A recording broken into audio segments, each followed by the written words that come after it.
Te damos gracias, Señor, por tu cuidado y por tu fidelidad y tu amor para cada uno de nosotros. Y porque hoy estamos acá. Hoy estamos acá, Señor, y nos das ese privilegio de estar acá. Y gracias, Señor, porque eres de misericordia y de consolación y de fortalecimiento. Oro por el que está quebrantado, que no puede asistir en esta mañana. Oro también por la familia de la señora Yolanda ante la pérdida de su mamá. Te pido, Señor, que le traigas consolación y esperanza. También por Mariluz Prieto, de la pérdida de su hijo. Gracias por la palabra que hemos podido compartir también. Te pido, Señor, que le fortalezcas y le animes. Y así oramos, Padre Celestial, por otros que están pasando por dificultades. Y hoy por motivos de comercio, los que laboran, que no han podido llegar, te pido, Señor, que les guardes y que siempre estemos en pro de buscarte, de congregarnos, de edificarnos en la verdad de tu palabra. Dame tus palabras en esta mañana, Señor, para hablar como debo hablar. En el nombre de Jesús, amén y amén. Habíamos empezado hace 8 días, es decir, el sermón anterior, hablando acerca de lo que es una confesión de fe. Y hablamos que es una confesión de fe, por qué lo vamos a hacer de esta manera. A lo largo de los años usted ha escuchado las enseñanzas, discipulados, los sermones, y nunca hemos dicho, lo que pasa es que nosotros somos de esta línea, pero sí en las enseñanzas hemos transmitido la palabra de Dios y de la línea doctrinal a la cual nos adherimos, y esa línea doctrinal a la cual nos adherimos es a la palabra de Dios. Si usted mira allí en sus hojitas, en la lección número 1, le aparece Confesión Bautista de 1689. Entonces, nuestra línea es entonces de línea bautista reformada, obviamente. Y partimos, ¿por qué nos adherimos a una confesión? Primero hicimos la diferenciación de qué es una confesión de fe. Y hablamos de que es un resumen ordenado de doctrinas bíblicas. No está por encima de la palabra de Dios, sino que la confesión de fe surge para enseñar correctamente, para defender la fe contra errores, unificar a la iglesia en doctrina. Y fui enfático, y seremos enfáticos durante todo el tiempo, que la confesión no reemplazará la Biblia, sino que la explica sistemáticamente. Entonces la confesión de fe está subordinada a la Escritura. Y hablamos de que la confesión de fe es necesaria porque pues existen herejías, ¿no? Falsas doctrinas, interpretaciones erróneas. Entonces una confesión de fe en una iglesia local ayuda a proteger la iglesia doctrinalmente, porque todos saben, creemos esto en cuanto a la palabra, creemos esto en cuanto a Dios, en cuanto al pecado, creemos esto en cuanto a estos otros aspectos de la doctrina cristiana. Entonces protegemos la iglesia doctrinalmente, mantenemos claridad doctrinal también y evitamos el subjetivismo, es decir, que cada uno interprete como quiera. En otras palabras, que si no hay una doctrina clara, la iglesia se desordena doctrinalmente. Entonces, una confesión de fe es importante para la iglesia de hoy porque nos proporciona unidad doctrinal, nos da la base para una predicación sana y nos ayuda en la formación teológica sólida. Un momento, por favor. En mis documentos aparece la palabra que gobierna. Bueno, aparece con la fecha de hoy. Sermón, mayo 10 del 2026. Y tener una confesión doctrinal, adherirnos a una confesión nos evita emocionalismo sin fundamento, un evangelio diluido y enseñanzas superficiales. Entonces, vuelvo y repito, las confesiones no reemplazan la Biblia, pero sí es bueno que sepamos a qué confesión doctrinal estamos nosotros adheridos para identificar la línea doctrinal, valga decir, a la cual nosotros pertenecemos. Entonces, si le preguntan, decíamos en la lección 1, ¿a cuál línea doctrinal entonces? Línea doctrinal entonces bautista reformado. Esa es la línea que el Señor nos ha guiado durante todo este tiempo. Y hablamos en este primer sermón de la palabra que gobierna tu vida, la palabra que gobierna nuestra vida, y decíamos que la palabra que debe gobernar nuestra vida es la palabra de Dios. Y tomábamos como punto de partida, ¿qué tomábamos como punto de partida? Segunda de Timoteo, ¿qué? 3, 15, 16, 17. ¿Cierto? Segunda de Timoteo 3, 16 y 17. Ese era el punto de partida que nosotros tomábamos, y hablamos de que es el texto que siempre aparece en todos los discipulados. En todos los discipulados es el texto que siempre aparece. ¿Lo recuerda? Toda la escritura es inspirada por Dios. ¿Y útil para qué? Ajá. Eso, enseñar, redarguir, corregir en justicia, ¿sí? A fin de que el hombre de Dios sea perfecto, enteramente preparado para toda buena obra. Y nos referíamos a que la escritura es inspirada por Dios, y que toda la escritura es inspirada, soplada por Dios. No es producto humano, no contiene la palabra de Dios, sino que la Biblia es la palabra de Dios. Y eso implica que no se puede relativizar. Y hacíamos una claridad acerca de relativizar. Relativizar algo es tratarlo como dependiente del contexto de la percepción individual. Es decir, los que dicen, eso era verdad antes, pero ya no aplica. O cada quien lo puede interpretar a su manera. O depende de lo que yo sienta o piense. Entonces, no es así. La escritura es inspirada por Dios y no es de relativizar, sino que la Biblia es la palabra de Dios. Y decíamos que es útil para todo.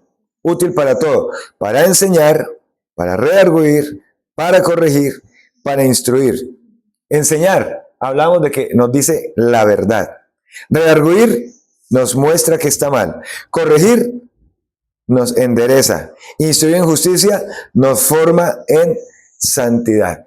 Y es un proceso completo del que hablamos, que implica y que llena nuestra mente, nuestro corazón y nuestra conducta. Decíamos también que la escritura es suficiente a fin de que el hombre de Dios sea perfecto, enteramente preparado para toda buena obra. ¿Qué quiere decir perfecto? Decíamos completo, maduro. Y enteramente preparado, equipado totalmente. Y hablamos lo que conocemos de la palabra, que no necesitamos revelaciones nuevas, experiencias místicas, filosofías humanas, no necesitamos nada, pero nada de esto, absolutamente nada de esto, porque la Biblia, la palabra de Dios, es suficiente. ¿Qué fue que Dios me habló? ¿Qué fue que tuve un sueño? ¿Qué fue que me profetizaron? ¿Qué fue que me dijeron? No, Señor, la Biblia es la palabra de Dios. En este segundo sermón, en esta mañana, vamos a alistarnos allí en el libro de Isaías, capítulo 6, del 1 al 5. Isaías, el capítulo 6, versículo 1 al 5. Profeta Isaías, ahí en el capítulo 6, del 1 al 5.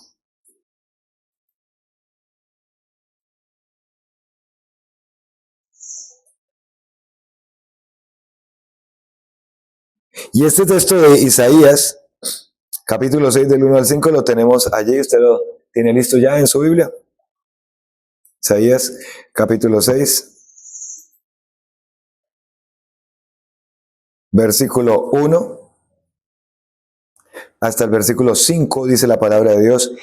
En el año en que murió el rey Usías, vi yo al Señor sentado sobre un trono alto y sublime, y su falda llenaba en el templo. Por encima de él había serafines. Cada uno tenía 6 alas. Con 2 cubrían sus rostros, con 2 cubrían sus pies, y con 2 volaban. Y el uno al otro daba voces diciendo, Santo, Santo, Santo Jehová de los ejércitos, toda la tierra está llena de su gloria. Y los quiciales de las puertas se estremecieron con la voz del que clamaba, y la casa se llenó de humo. Entonces dije, ay de mí que soy muerto, porque siendo hombre inmundo de labios y habitando en medio de pueblo que tiene labios inmundos, han visto mis ojos al Rey, Jehová de los ejércitos. Jehová de los ejércitos. En la parte de abajo hay una W, en los iconos abajo. Ahí se abren todos los archivos y ahí aparece de primeras también el sermón. Y en este texto vamos a referirnos primero a algunos aspectos importantes. Y usted que lleva ahí el título de la lección, habla de el Dios que es. No es el Dios que imaginamos, el Dios que es. Y vamos a hablar aquí en esta mañana acerca de Dios. Y vamos a dejar una parte para dentro de 8 días, si Dios quiere, para hablar un poco acerca de la Trinidad. Dios es absolutamente santo, soberano y trascendente. Y solo cuando lo vemos correctamente, respondemos con verdadera adoración y con verdadera humildad. Ver a Dios como correctamente. Y cuando lo vemos correctamente, respondemos con verdadera adoración y humildad. Amados hermanos, una de las tragedias más grandes de la iglesia actual es la siguiente. Muchos adoran a un Dios que no es el Dios de la Biblia. ¿Cómo les parece? Pero ¿cómo así? Que muchos adoran a un Dios que no es el Dios de la Biblia. Entonces, ¿a quién hemos estado adorando nosotros? ¿Qué dicen ustedes?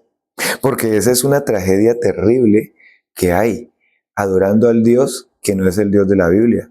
Es decir, la gente está adorando, gente de grupos cristianos, ¿no? Adorando a un Dios cómodo, a un Dios que aprueba todo, a un Dios que no confronta, a un Dios tolerante con el pecado. Pero la pregunta es, ¿cómo imaginamos a Dios? ¿Será esa la pregunta? ¿Cómo nos imaginamos a Dios? O más bien, ¿cómo se revela Dios a sí mismo? ¿Es cómo nos imaginamos o cómo se revela Dios a sí mismo? Y la pregunta que debemos hacernos es, ¿cómo se revela Dios a sí mismo? Y aquí en el profeta Isaías, en el capítulo 6, no nos muestra un Dios adaptado al hombre. Nos muestra al hombre confrontado por Dios. Cuando un hombre tiene una visión correcta de Dios, pasan cosas como que se derrumba el orgullo, se expone su pecado, se transforma su vida.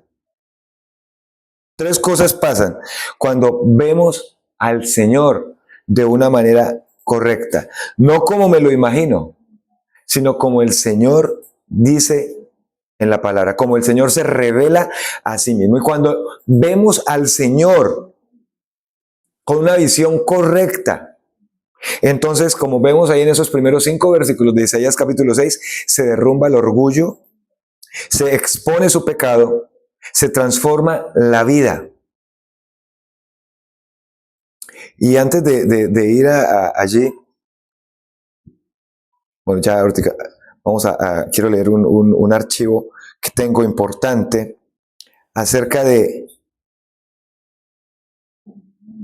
este aspecto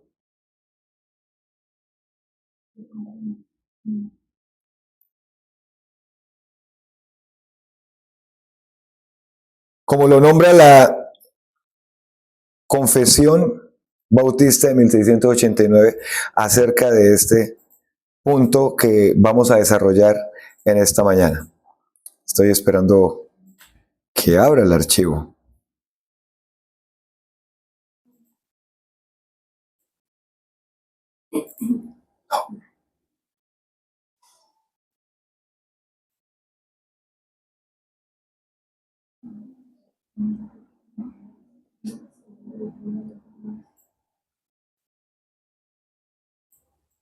Y dice de la siguiente manera.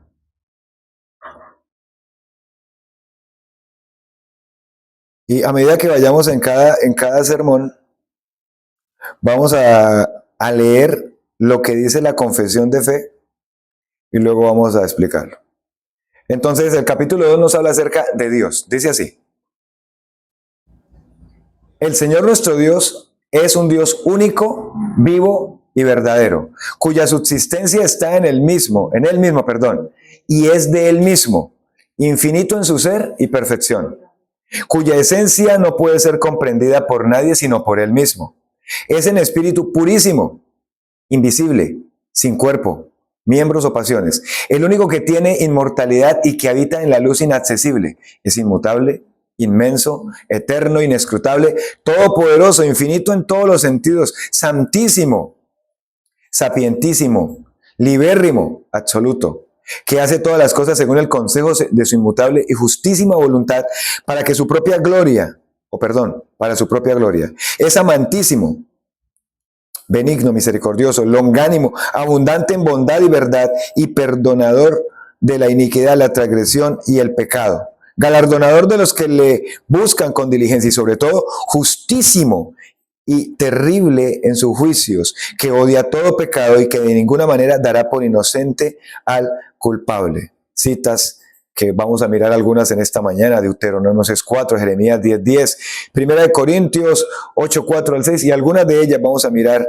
en esta mañana. Teniendo Dios en sí mismo y por sí mismo toda la vida, gloria, bondad y bienaventuranza, es todo suficiente en sí mismo y respecto a sí mismo, no teniendo necesidad de ninguna de las criaturas que ha hecho, ni derivando ninguna gloria de ellas, sino que solamente manifiesta su propia gloria en ellas, por ellas, hacia ellas y sobre ellas. Él es la única fuente de todo ser, de quien, por quien y para quien son todas las cosas, teniendo sobre todas las criaturas el más soberano dominio para hacer mediante ellas, para ellas y sobre ellas, todo lo que le agrade. Todas las cosas están desnudas y abiertas a sus ojos. Su conocimiento es infinito, infalible e independiente de la criatura, de modo que para él no hay ninguna cosa contingente o incierta. Es santísimo en todos sus consejos, en todas sus obras y en todos sus mandatos. A él se le debe, por parte de los ángeles y los hombres, toda adoración, todo servicio u obediencia que como criatura deben al Creador, y cualquier cosa adicional que a él le placiera demandar de ellos. Juan 5:26, Hechos 7:2, Salmo 148:13 y otros textos que vamos a mirar en esta mañana. Esto es lo que dice la Confesión Bautista de 1689 en este segundo capítulo. Y vamos a partir diciendo: Dios es único, vivo y verdadero. Perdón. Cuando ya lo abre en el DW, debe volver a mis documentos y aparece, ahí sí va a aparecer, con la fecha de hoy. El Señor nuestro Dios es Dios único, vivo y verdadero. Busquemos allá en Deuteronomio 6:4, por favor.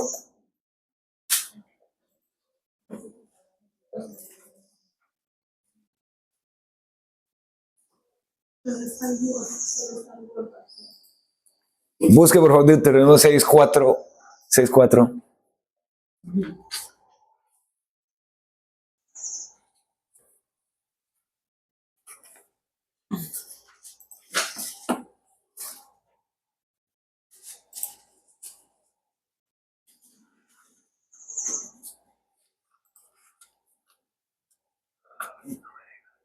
No, ya me he buscado todo, ¿no?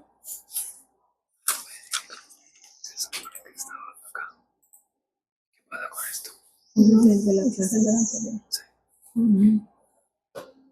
Ahí está.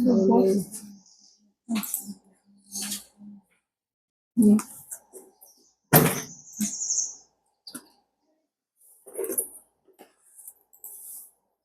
Eso les queda debiendo entonces. Está acá bien. Raro, yo lo hice.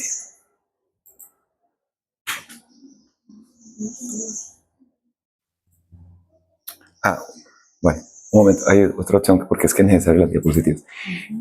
Es que aquí se puede compartir datos acá y hay una aplicación que se llama Notebook KLM. Ahí está guardado.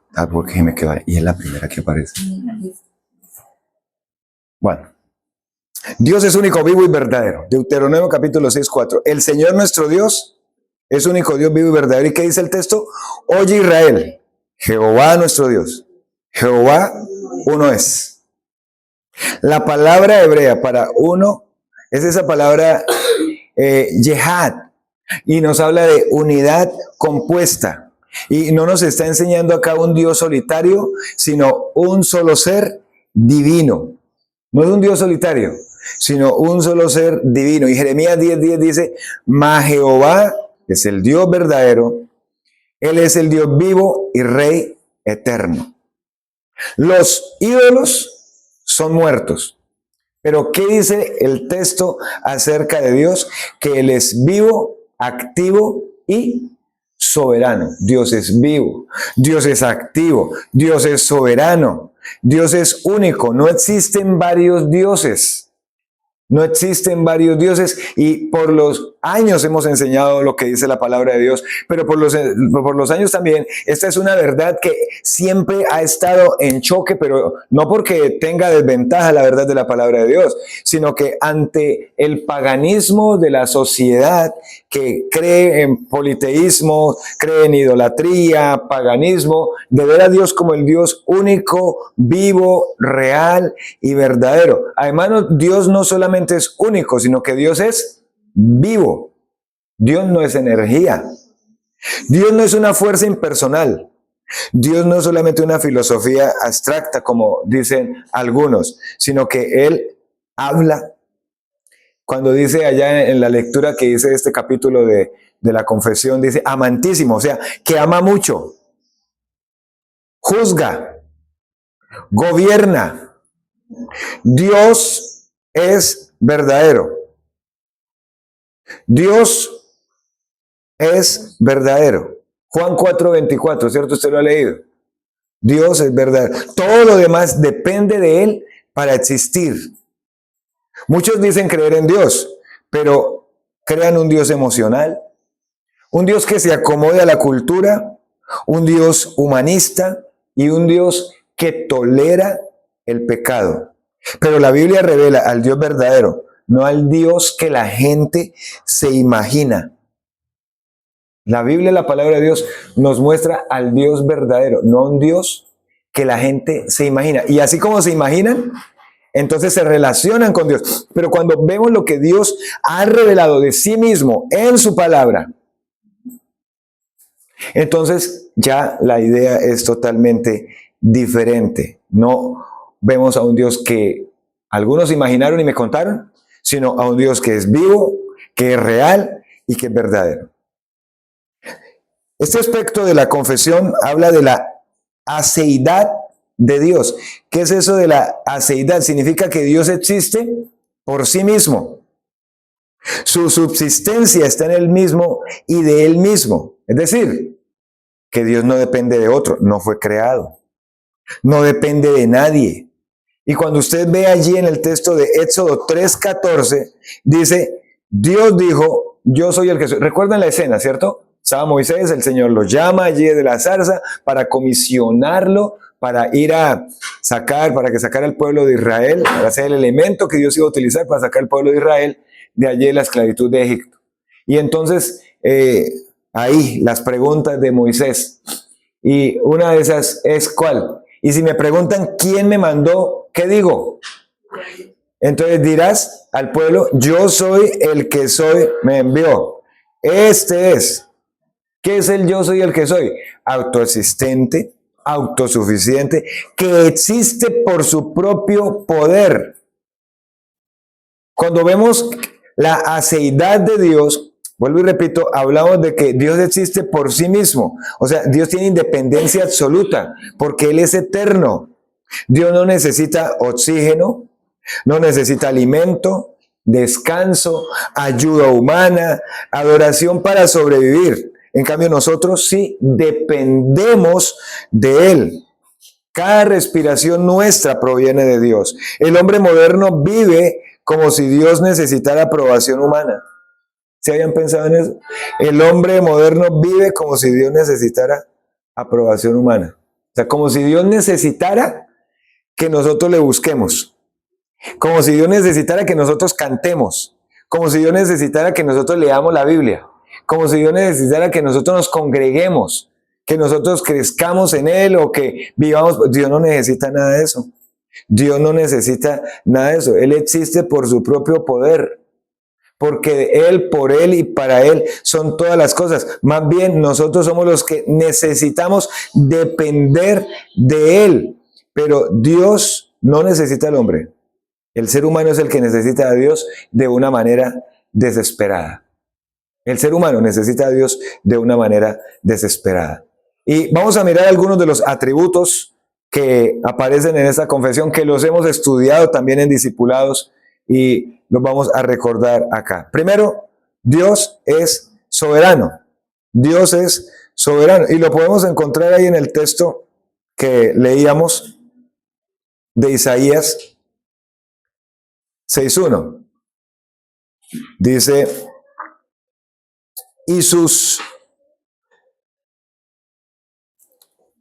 en el año que murió el rey Usías, vi yo al Señor sentado sobre un trono alto y sublime, y sus faldas llenaban el templo. Dios es soberano.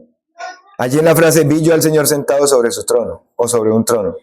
Sentado nos manifiesta autoridad absoluta. Y cuando vemos la palabra trono allí en el versículo, habla de gobierno total. Entonces, Dios no es que está intentando gobernar. ¿Qué hace Dios? Gobierna, muy bien, gobierna. Nada ocurre fuera del control o fuera del gobierno de Dios. Nada ocurre fuera del control del gobierno de Dios. No hay caos fuera de la voluntad del Señor. Entonces, pensemos en un rey. ¿Un rey pide permiso para gobernar? Un rey no pide permiso para gobernar. Ahora pensemos en Dios. ¿Dios consulta las decisiones que toma? No, Dios no consulta las decisiones que toma. Dios decreta. Y Él sí decreta. Él sí. Y cuando hablamos de decretar, ¿qué es eso de decretar de Dios? Los decretos de Dios son sus propósitos eternos. Son sus propósitos revelados a través de sus palabras y acciones. ¿Por qué hablamos de decretos eternos? Porque son sus propósitos. ¿Y son eternos por qué? Porque provienen del plan que Dios estableció antes de la creación del mundo. Un plan que va a perdurar ¿cuánto tiempo? Un plan que va a perdurar por siempre. Leamos ahí en el Salmo 33:11. Salmos 33:11.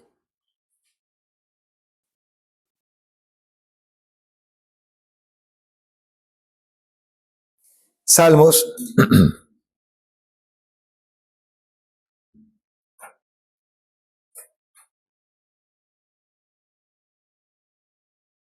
33:11. El consejo de Jehová permanecerá ¿para cuánto tiempo? Para siempre. Los pensamientos de su corazón ¿por cuánto tiempo? Por todas las generaciones. Cuando hablamos de decretos son sus propósitos. ¿Y por qué son eternos? Porque provienen del plan del Señor. Entonces Dios no pide permiso para decidir.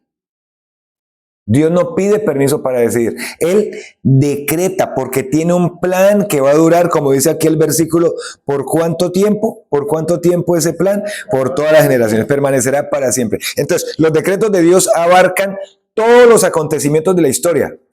No solo sus acciones directas, ojo, los decretos de Dios, en un plan de Dios, en un propósito de Dios. Esto significa que sus decretos consisten en lo que Él hace y en lo que Él permite. Entonces, veamos nuestro planeta Tierra, veamos los países, veamos las situaciones que hay en los países, ¿cierto? El hambre en un lado, el robo en otro lado, la violencia en otra parte, los diferentes aspectos de la sociedad. Eso se sale del control de Dios, eso no está fuera del control de Dios, porque eso hace parte de un propósito eterno revelado a través de su palabra, de sus acciones. Es eterno porque hace parte de un plan. Entonces, esto significa que sus decretos consisten en lo que Él hace. La Biblia también enseña que los decretos de Dios se extienden hasta el fin del mundo y más allá.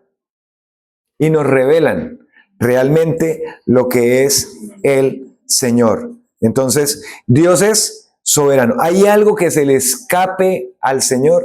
¿Hay algo que no esté en el control del Señor? El fallecimiento de un familiar, perdimos el trabajo, discusión con un vecino, discusiones con la familia, con los hijos, alguna situación de quebrantamiento de salud, alegrías, tristezas, estrés, confusiones en medio de la sociedad. ¿Hay algo que se le escape? No, porque estamos diciendo primero que Dios es soberano. Segundo, que Dios es santo. Ahí en Isaías, versículo 2 y el versículo 3 dice de la siguiente manera: por encima de él había serafines, cada uno tenía 6 alas, con 2 cubrían sus rostros, con 2 sus pies y con 2 volaban. Versículo 3. Y el uno al otro daba voces diciendo, vea lo que decían: santo, santo, santo, Jehová de los ejércitos, toda la tierra está llena de su gloria.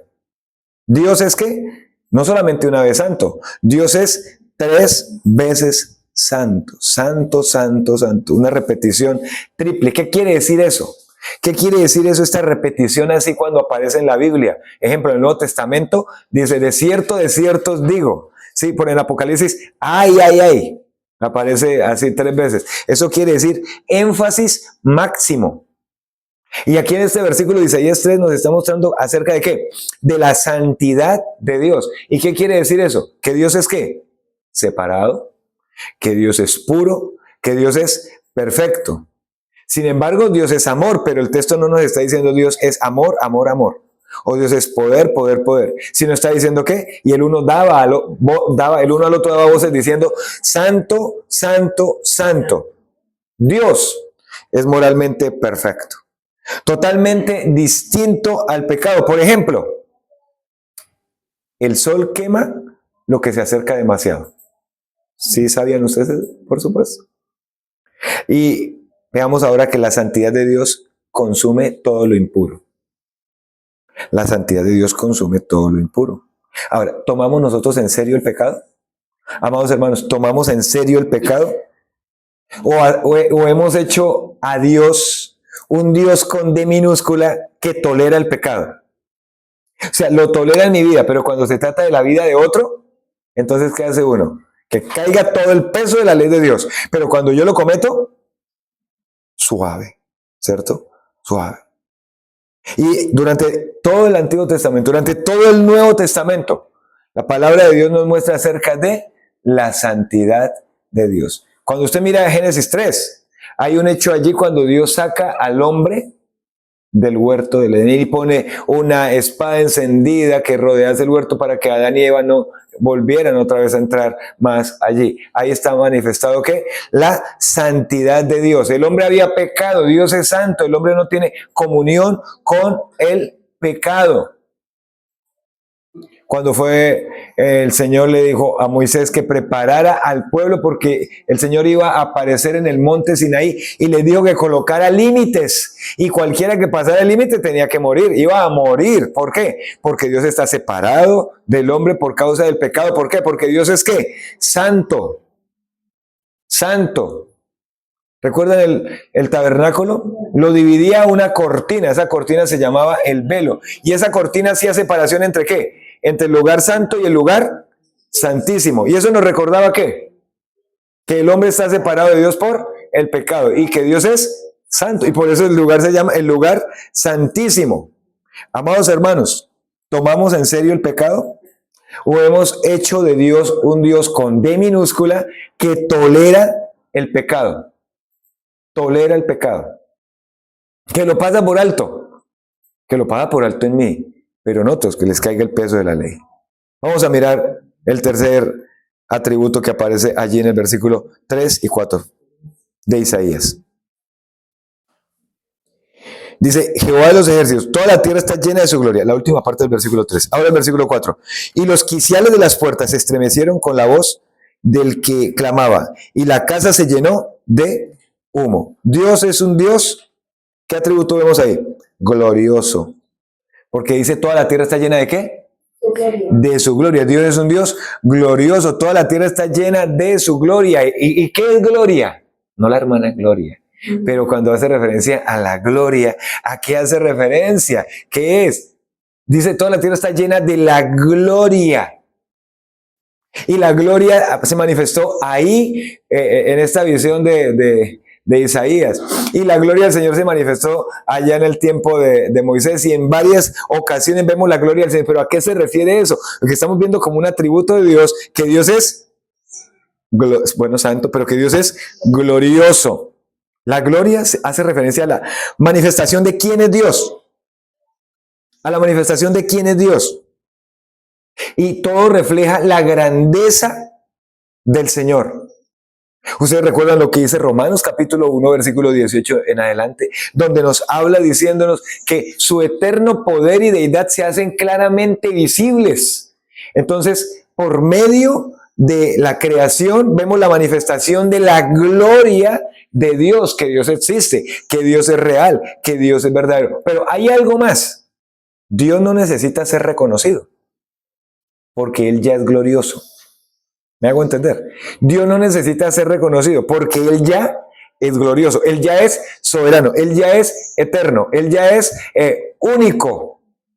No necesita que se le reconozca en nada de eso, Él ya lo es en toda su esencia, en toda su totalidad.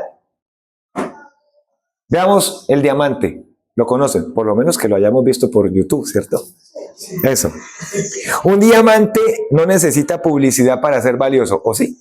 ¿Será que un diamante necesita publicidad para ser valioso? Muy bien. No. Porque ya es valioso. De cualquier peso. ¿Sí? Ahora, Dios no necesita ser reconocido para que lo veamos como Dios. Él ya es Dios. Él no necesita de nosotros que le digamos que es santo, que es único. Él ya lo es. Sin embargo, la palabra nos llama a que exaltemos su nombre y le glorifiquemos por su santidad, pero no por nosotros decirlo, Él se va a sentir más. No, Él ya lo es. Antes nosotros necesitamos glorificar y exaltar y honrar el nombre del Señor. La pregunta es acá, ¿reconoce usted la gloria de Dios en su vida diaria? ¿Usted reconoce la gloria de Dios en su vida diaria? ¿O solo buscamos al Señor en momentos difíciles o momentos muy ceremoniosos? ¿Cuáles son los momentos ceremoniosos? Cumpleaños, ¿cierto? Funeral, nacimiento de un bebé. ¿Un qué? Sí, la presentación de un bebé. Estaba el viernes y fui para llevar unas palabras allí a la familia de la hermana Yolanda.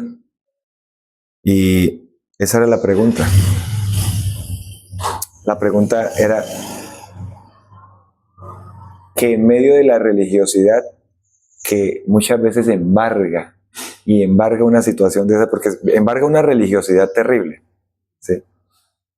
Pero lo importante es, en medio del dolor, un reconocimiento de que Dios es glorioso, de que Dios es soberano, de que Él existe, de que ese Dios con D minúscula que la gente se ha imaginado no es el Dios de la Biblia, sino que Dios es lo que Él dice de sí mismo en su palabra.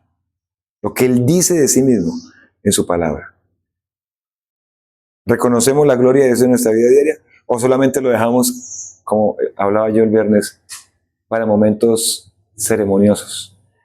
Ahí sí se recuerda bastante a Dios, ¿cierto? Que Dios existe y que es el dueño de la vida y que es el dueño de la muerte. Vamos al otro aspecto. Versículo 5. De Isaías 6, ¿cierto? Entonces dije, ay de mí que soy muerto, porque siendo hombre inmundo de labios y habitando en medio de pueblo que tiene labios inmundos, han visto mis ojos al Rey, Jehová de los ejércitos. Y aquí nos habla acerca de nosotros como seres humanos. El hombre es quebrantado ante Dios. ¿Qué dice Isaías? Ay de mí que soy muerto. Pero ¿cómo así? Ay de mí que soy muerto. Es que él sabía qué era lo que estaba presenciando. ¿Qué estaba presenciando? La gloria del Señor. ¿Qué estaba presenciando? A Dios que es soberano. ¿Qué estaba presenciando? A Dios que es santo, santo, santo. Porque los ángeles daban voces. Y entonces por eso él dice, ay de mí que soy muerto. Pero Isaías era profeta. Y moralmente diría uno que era superior a muchos. Pero al ver a Dios, ¿cómo se vio a sí mismo? ¿Qué dice el texto? Como un hombre pecador. Y no era que antes no se mirara como pecador, pero ahora tomó más conciencia de su pecado. Entonces, cuanto más vemos a Dios, más conciencia tomamos de nuestra condición, situación de pecado. Una ropa, perdón, parece limpia hasta que la ponemos bajo la luz intensa. ¿Sí se ha dado cuenta? Y usted la coloca bien cerca a la luz y pueden mirar exactamente si quedó bien lavado o quedó mal lavado. ¿Y qué hace la santidad de Dios? Igual que la luz, revela nuestra condición real. Por eso Isaías habla así: ay de mí que soy muerto, porque siendo hombre que pecador, ¿han visto qué?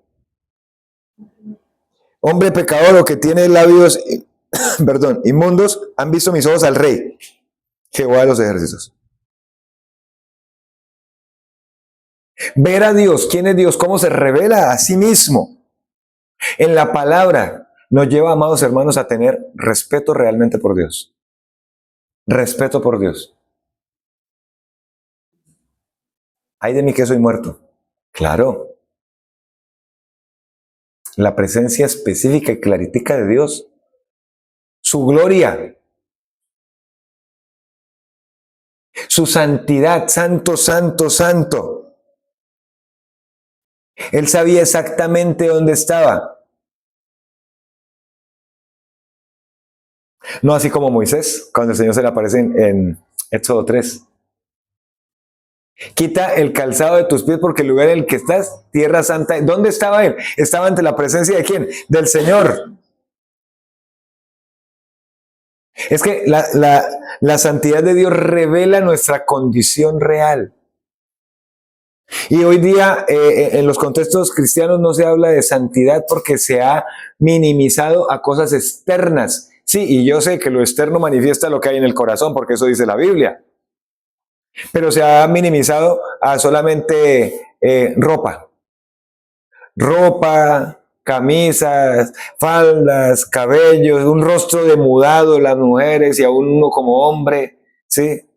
Eso solamente se ha minimizado para decir que eso es santidad. Pero realmente la santidad de Dios revela nuestra condición real. Y la santidad de Dios no es solamente cosas externas, sino el cambio que el Señor hace desde nuestro interior y nos lleva a brillar a los otros que vivimos para el Señor. Ahora la pregunta que tengo es: ¿usted se justifica o se humilla delante de Dios? El mismo salmista David en el Salmo 143, versículo 1 y 2 dice: porque no se justificará delante de ti ningún ser humano. Amado hermano, ¿usted ha perdido el sentido del pecado? O sea, usted comete un pecado, dice algo que es pecado, piensa cosas que son pecados, se relaciona, guarda cosas en su vida que son pecado, pero usted al día de hoy las ve como normales. Usted las ve normales. Entonces no está viendo a un Dios santo. Y entonces usted está viendo a un Dios con D minúscula que tolera el pecado. Entonces es un Dios que usted se ha imaginado, no el Dios que está en la Biblia. Hay muchos que hablan de Dios, cantan de Dios, sirven a Dios, pero no han sido confrontados por Dios. ¿Y saben qué produce eso? Un cristianismo superficial. ¿Saben qué produce eso? Falta de reverencia, pecado tolerado, porque puede hablar de Dios y puede hablarle del testimonio que tiene y leerle un versículo y decir: y hasta me piden consejo. Sí, puede hablar de Dios, claro que sí. ¿Puede cantar a Dios? Por supuesto. ¿Puede servir a Dios y hasta de pastor? Claro, sí, sí, señor. Pero no ha sido confrontado. ¿Y sí sabe qué resultado tiene eso? Personas religiosas. Amados hermanos, personas religiosas. ¿Qué hace el religioso? Escucha la campana y ¿qué sabe? Va para allá, ¿cierto? La escucha por la mañana y la escucha por la tarde, creo. Y cuando hay algo así como urgente para la reunión, que suena la campana, ya saben, ¿cierto? Religioso. El religioso. Gracias. Gracias.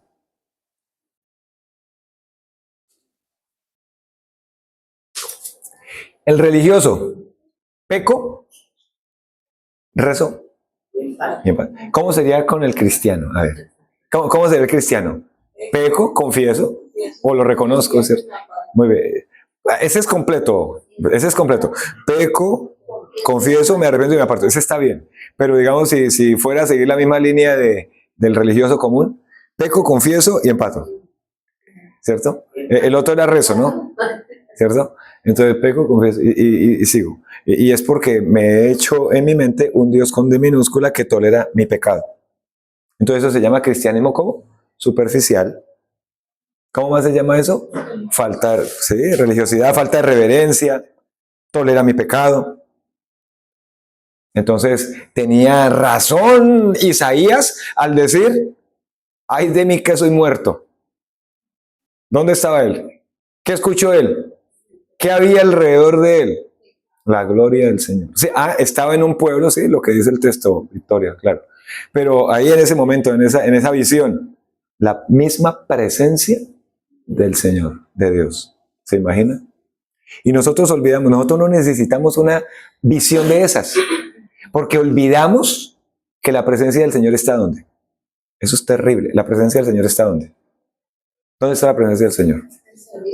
En nuestras vidas. Eso es peor todavía. ¿Dónde cree usted que está el Señor cuando pecamos? O cuando usted peca.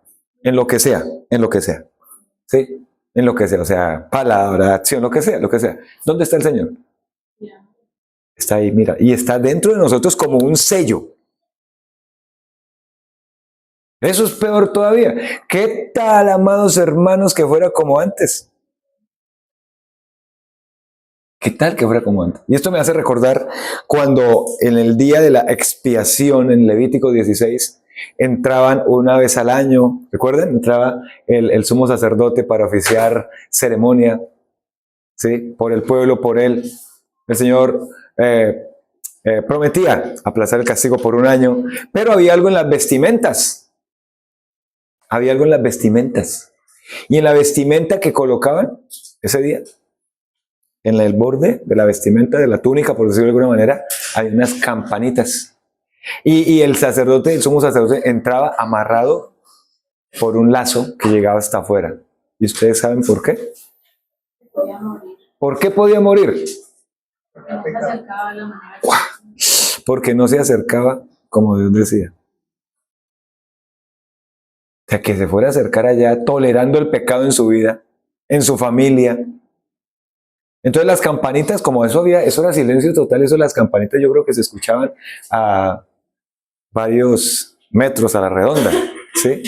Entonces las campanitas, cuando las campanitas dejaban de sonar por un tiempo más de lo normal, porque sí tenían que hacer pares por un tiempo más de lo normal, ¿creen ustedes que el que estaba allá en el lugar santísimo había muerto? Y los levitas tenían que sacar, ir y enterrarlo de una, no había funeral ni nada, de una vez. Este ejemplo lo traigo a colación. Si quieres saber más de eso, léalo en Levítico 16. ¿Nosotros nos justificamos o nos humillamos delante de Dios? ¿Usted recuerda lo que dice 1 de Pedro, ¿cierto? Capítulo 5. Humillaos pues bajo la poderosa mano de Dios. ¿Sí? Pastor, la pregunta 5. Ayúdeme alguien con la pregunta 5 que no la tengo acá, por favor. ¿Era Dios correctamente? Ver a Dios de manera correcta, ¿qué produce? Sí, lo que estamos diciendo, reverencia. Sí. Bueno, ahí van en la línea. Produce transformación. Produce, usted ya lo... Sí, le dice, muy bien. Y le tomo foto. Bueno, vea. Produce transformación. Ver a Dios correcta, sí también. Produce transformación. Claro. Entonces, cuando no hay transformación en nuestra vida, entonces, ¿qué quiere decir eso? No estoy viendo a Dios como Él se ha revelado en la Biblia. Y lo estoy viendo como me está pareciendo, como el que me he imaginado. O sea, la Biblia dice algo, pero yo me he imaginado una manera de Dios y así me relaciono con Dios. Entonces, por eso hay un cristianismo superficial. ¿Ya me hago entender más? Por eso hay falta de reverencia y hay pecado tolerado. Muy bien, vamos al quinto aspecto que está en el versículo 6 y 7, aunque había leído hasta el versículo 5, pero vamos al versículo 6 y 7.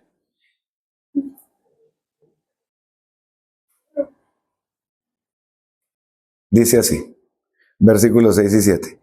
Dice, y voló hacia mí uno de los serafines teniendo en su mano un carbón encendido, tomando del altar con unas tenazas, o tomado del altar con unas tenazas, y tocando con él sobre mi boca, dijo, he aquí que esto tocó tus labios, y es quitada tu culpa, y limpiado tu pecado.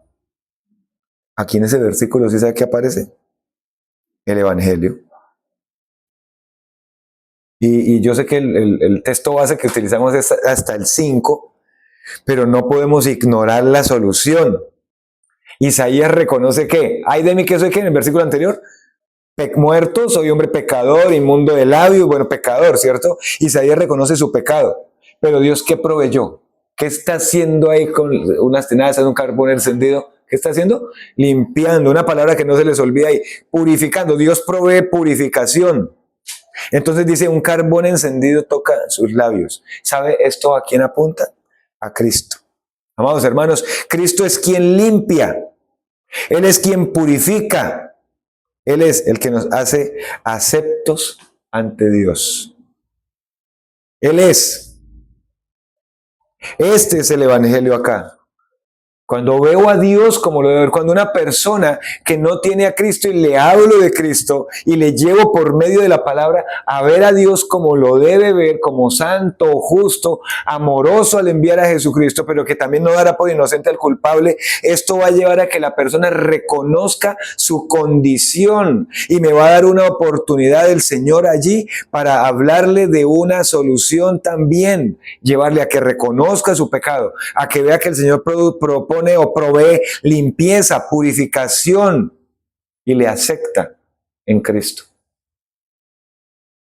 ¿Qué podemos decir en conclusión?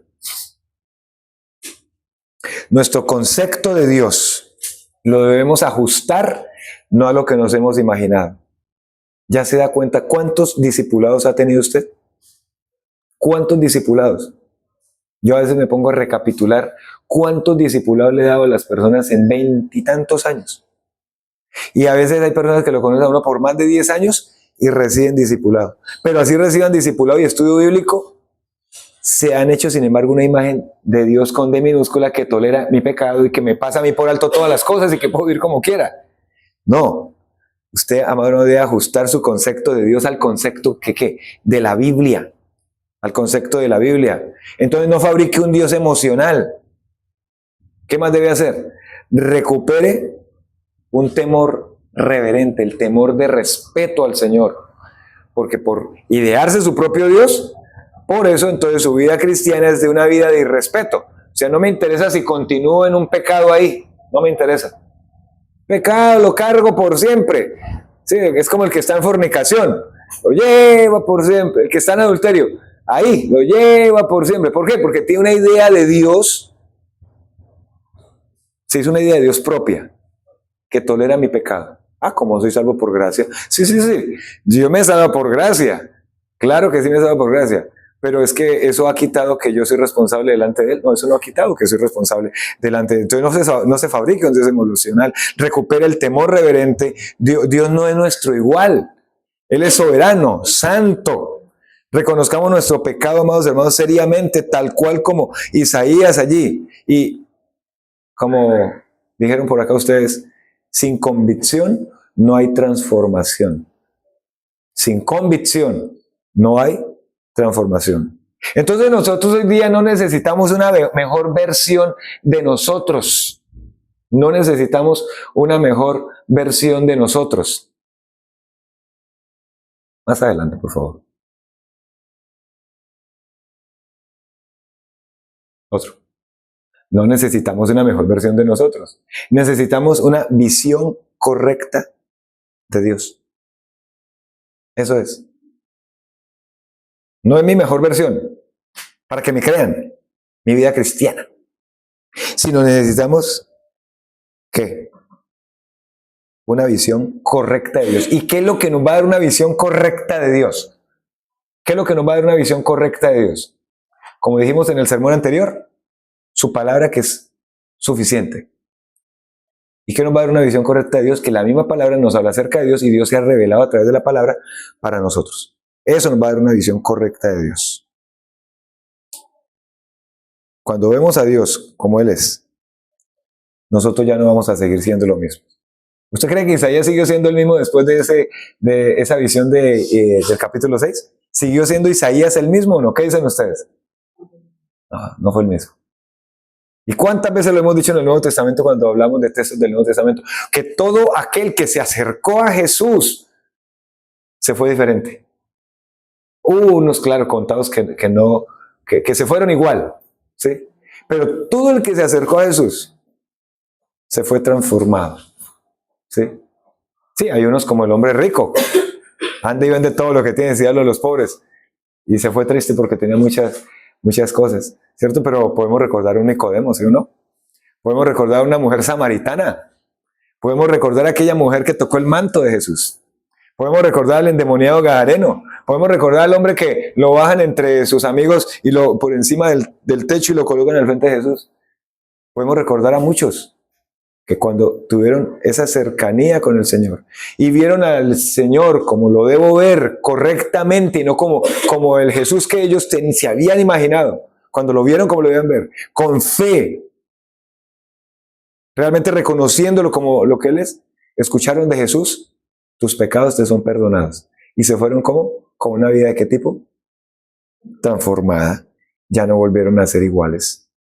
Amados hermanos, no podemos seguir después de que usted lleva 5 años, 10 años, 15 años de creyente, teniendo la idea de Dios que usted estaba teniendo. Deben ver a Dios de una manera como la palabra de Dios nos lo muestra, para que nuestra relación con Dios se afiance. Entonces Dios no está jugando con nosotros. Con nuestro pecado Dios no está jugando con nosotros. No está jugando con nosotros. No, Él no está diluyendo lo que Él mismo dijo. Él no está tolerando nuestro pecado. Pero sí está dando una oportunidad para que la transformación se dé. Y para que empecemos a ver a Dios como nosotros debemos ver a Dios. Cuando vemos a Dios como realmente es, entonces ya no vamos a seguir siendo nosotros los mismos. Y hay cambios que debemos hacer en nuestra vida. Pero parte de dónde? De que empecemos a ver a Dios como Dios nos lo muestra en la palabra. Ya ahora sí me hago entender por qué la importancia de un discipulado y un estudio bíblico, para que empecemos a ver a Dios como realmente lo debemos ver. Si no vemos a Dios como realmente lo debemos ver, entonces espiritualmente uno no crece, la iglesia pues no crece. Entonces hay muchas respuestas de por qué una iglesia no crece. Una de esas porque tenemos nuestro propio Dios, nos hicimos nuestro propio Dios. Sí, condémenos al que tolera mi pecado, un Dios cómodo, un Dios a lo bien, de gracia y no más. No, Dios es santo, Dios es soberano, Dios es único, Dios es glorioso y me debo postrar delante de Él. Colóquese de pie, por favor.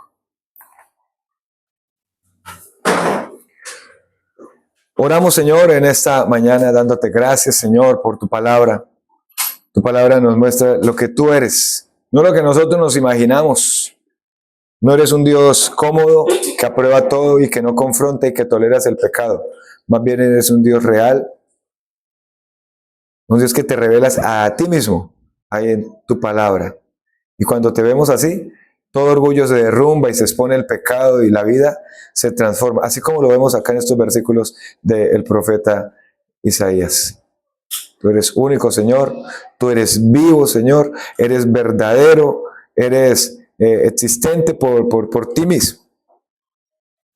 Gracias, Señor, porque eres un Dios soberano, porque eres santo, porque eres glorioso, y nos llamas a que haya un quebrantamiento de nuestra parte ante ti, reconociéndote lo que eres.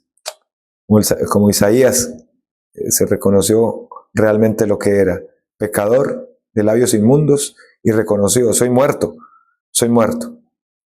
Señor, nos llamas a que no nos justifiquemos más delante de ti, sino a que nos humillemos, que no perdamos el sentido de lo que es el pecado, que no nos pase como tantos que hablan de ti, cantan, sirven, pero no han sido confrontados y se está viviendo Un cristianismo superficial, sin reverencia, que se cree que el pecado se tolera, pero todo por no tener un conocimiento real de lo que debemos tener.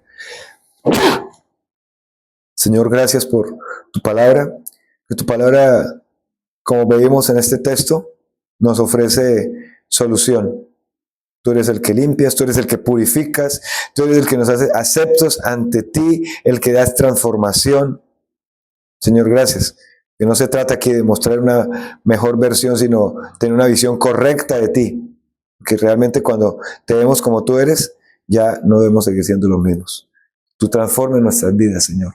Tú transformes la vida de cada asistente a la iglesia local, Señor. Y de hecho que somos la iglesia.